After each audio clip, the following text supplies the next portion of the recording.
ಹೇಳ್ರಪ್ಪ.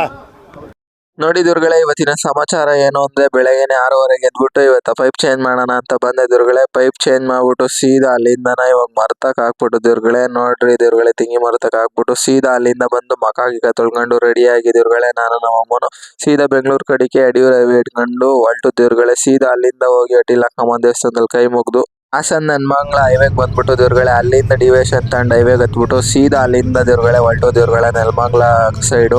ನೆಲಮಂಗಲದಿಂದ ನೋಡಿ ದುರ್ಗಳೆ, ಯಾವುದೋ ಒಂದು ಮಹೀಂದ್ರ ಥಾರ್ 4x4 ನನಗೆ ಟಕ್ಕರ್ ಕೊಡಕ್ ಬಂತು ದುರ್ಗಳೆ. ಆ ಥಾರ್ನ ಕೊನೆಗೂ ಬಿಡ್ಲಿಲ್ಲ ದುರ್ಗಳೆ. 130 ಸ್ಪೀಡಲ್ಲಿ ಓವರ್ಟೇಕ್ ಮಾಡಿದೆ ದುರ್ಗಳೆ. ನೋಡಿ, ನನಗೆ ಇವಾಗಲಿಂದ ಅಲ್ಲ ದುರ್ಗಳೆ ಡ್ರೀಮು 2021 ಮಹೀಂದ್ರ ಥಾರ್ 4x4 ಯಾವಾಗ ಲಾಂಚ್ ಆಯ್ತೋ ಅವಾಗ್ಲಿಂದನೂ ಡ್ರೀಮ್ ಐತೆ ದುರ್ಗಳೆ ತಗೋಬೇಕು ಅಂತ. ಮಹೀಂದ್ರ ಥಾರ್ 4x4 ತಗೊಳೋದು ಇಲ್ಲ ಥಾರ್ ರಾಕ್ಸ್ ತಗೊಳೋದು, ನೀವೇ ಕಮೆಂಟ್ ಮಾಡ್ರಿ ಅಂತ ಹೇಳ್ತಾ, ಇವಾಗ ನೋಡಿ ದುರ್ಗಳೆ, ಇಲ್ಲಿಂದ ಒಂದು ಟೋಲ್ ಬಂತು. ಆ ಟೋಲ್ ಕ್ರಾಸ್ ಮಾಡ್ಕೊಂಡು ಸೀದಾ ಬಂದು ನೆಲಮಂಗಲ ಡಿವಿಷನ್ ತಗೊಂಡು ಸೀದಾ ತುಮಕೂರು ಬೆಂಗಳೂರು ಹೈವೇಗೆ ಇಟ್ಟು ಇಲ್ಲೊಂದು ಟೋಲ್ ಕಟ್ಟಿ ಸೀದಾ ದುರ್ಗಳೆ ಬೆಂಗಳೂರಿಗೆ ಎಂಟ್ರಿ ಆಗಿ ಪೀಣ್ಯ ಇಂಡಸ್ಟ್ರಿಲಿ ಅಲ್ಲಿಂದ ಮಲ್ಲೇಶ್ವರಂ ದುರ್ಗಳೆ. ಹಾಸ್ಪಿಟ್ಲ್ ಹತ್ರ ಹೋಗಿ ಅಲ್ಲಿಂದ ಎಲ್ಲ ಕೆಲಸ ಮುಗಿಸ್ಕೊಂಡು ಇಷ್ಟರೊಳಗಡೆ ಮಧ್ಯಾಹ್ನ ಆಯ್ತು ದುರ್ಗಳೆ. 1.5 ನಿಮಿಷದಲ್ಲಿ ಪೂರಾ ಹೇಳಕ್ಕಾಗಲ್ಲ ದುರ್ಗಳೆ. ಇನ್ನು ರಿಟರ್ನ್ ಹೋಗೋ ವಿಡಿಯೋನ ಪಾರ್ಟ್ 2ದಲ್ಲಿ ಹೇಳ್ತೀನಿ. ನೋಡಿ, ಇಲ್ಲಿ ಬಂದು ಊಟ ಮಾಡ್ಕೊಂಡು